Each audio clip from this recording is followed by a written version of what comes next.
en viktig bok som har skrivits om Bobby Fischer är den här, utan Eli Agur, His Approach to Chess.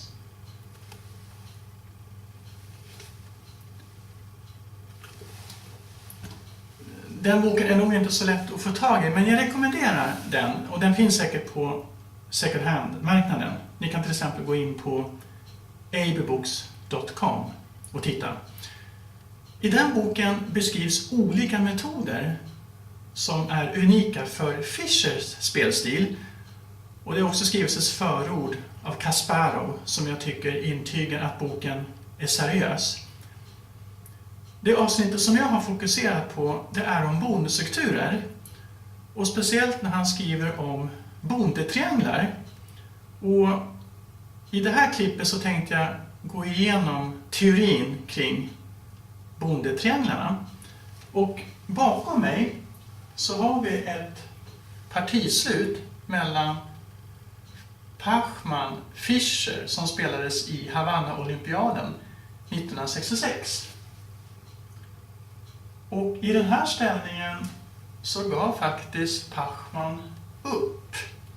Han är ju bonde under, men det är olifärdig löpare, och svart har ju ännu inte aktiverat sina pjäser för att sätta in den slutliga stöten. Men anledningen till att jag har valt det här partiexemplet, det är för att vi här ser då en bondetriangel, och den utmärks av att det är ett hål i mitten här då på G4. Så det som är svarts plan, det är att helt enkelt avancera med kungen, säg hit, aktivera löparen där den står stabilt i och med att den garderar bonden på B7 och löparen på C6. Och sedan så kan svart sträva efter att nå hålet då i bondetriangeln, i det här fallet G4. Och sedan aktiverar han tornet, antingen via A-linjen då, eller via D-linjen om Vids torn skulle stå på A-linjen. Så kan han byta in den ställningen och rikta in sig på svagheten G3. Och det blir ganska tydligt i en sån här ställning då varför Pachmann gav upp. Och det som är nackdel med bondetriangeln, det är att när G3-svagheten faller så står ju bönderna på F4 och H4 väldigt nära, så då uppkommer det nya svagheter.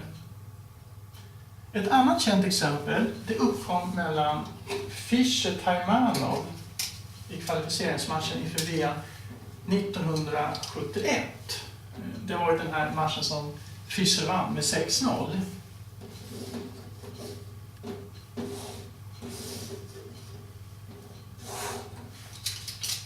Och då hade Fischer en intakt bondekedja på damflygeln.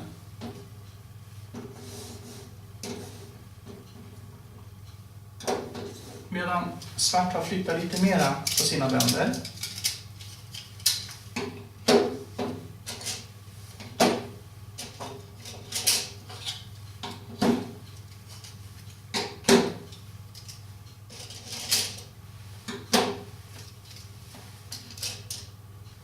Och den här ställer helt materiellt lika, men Fischer har kvar sin favoritpjäs, vitfältslöparen. Fischer spelade löpare F1. Och i det här läget så är faktiskt svart tvungen att spela A5. Och då uppstår ju den här bondetriangeln som Fischer var väldigt förtjust i att spela mot. Det uppkommer alltså ett hål på B5.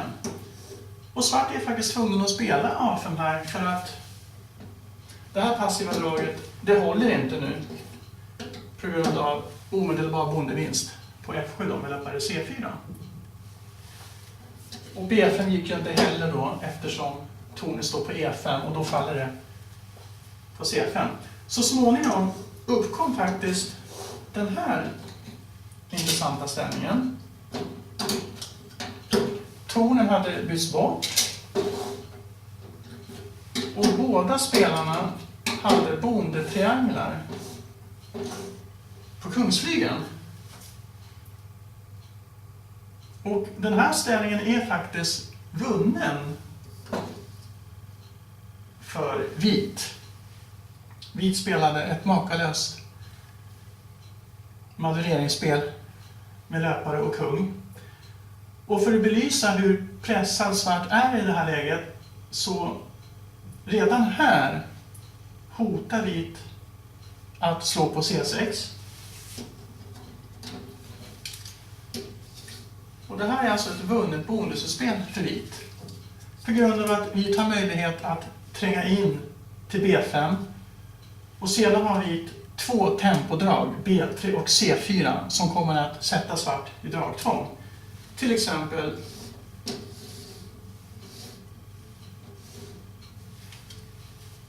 nu måste svart ge upp oppositionen.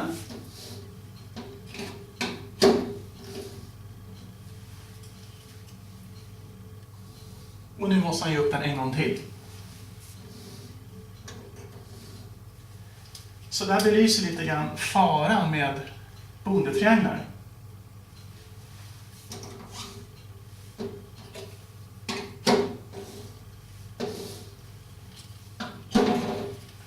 Eftersom vit hotar att uppnå ett vunnet bonusspel med löpare och C6, så måste svart helt enkelt flytta sin springare.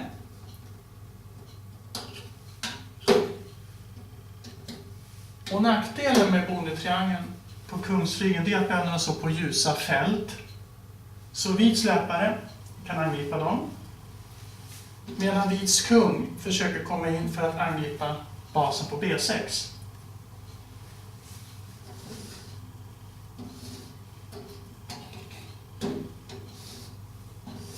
Som ni ser så lyckas Fischer driva ner Taimanov, och nu har ett mycket intressant slutspel uppstått, och eventuellt senare i kursen kan jag gå igenom det här slutspelet lite mer i detalj, för det är ett väldigt subtilt manövreringsspel som pågår från och med nu, kan man säga. Men det intressanta, eftersom det här bara är ett klipp då, som handlar om teorin om bondetrianglarna, det är att ni ska tänka på att här trycker vi på basen G6 med sin löpare, och här trycker vi på basen B6 med sin kung. Vi tar ju också en bondetriangel, men skillnaden är den att det är svårare för svart att komma åt den. Nu har ju vit alltså en aktivare löpare än springare. Så vi går eventuellt igenom detta senare i kursen. Och ni får gärna höra av er om ni är intresserade av det. Men poängen med det här klippet är som sagt att ni ska ha lite hum om vad som menas med en bondetriangel. För i nästa klipp då kommer jag att gå igenom ett parti som belyser det här lite mer detaljerat.